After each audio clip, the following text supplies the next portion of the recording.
सांगली जिल्हा पोलीस दलातील निकामी वाहने व साहित्य यांच्या विक्रीतून शासनास मिळाला 59,68,000 इतका महसूल। माननीय अप्पर पोलीस महासंचालक दळणवळण व परिवहन महाराष्ट्र राज्य पुणे यांच्या आदेशान्वये निकामी पोलीस वाहने व साहित्य यांची विक्री करण्याकामी केंद्र शासन पुरस्कृत MSTC या अंगीकृत एजन्सी मार्फत ऑनलाईन पद्धतीने सांगली जिल्हा पोलीस दलातील 15 वर्षाखालील 25 चारचाकी 90 दुचाकी अशी 1955 वाहने स्क्रॅप करण्यासाठी अधिकृत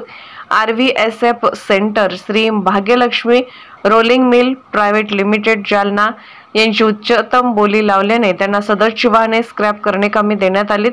उर्वरित 41 चारचाकी 15 दुचाकी अशा एकूण 56 वाहने इतर निकामी साहित्य उच्चतम बोली लावणाऱ्या बोलीदार यांना देण्यात आले आहेत। त्यांच्या विक्रीतून शासनास 59,68,000 इतका महसूल जमा करण्यात आलाय व निकामी वाहनाची विक्री करून पोलीस मुख्यालयातील जागा मोकळी करण्यात आली।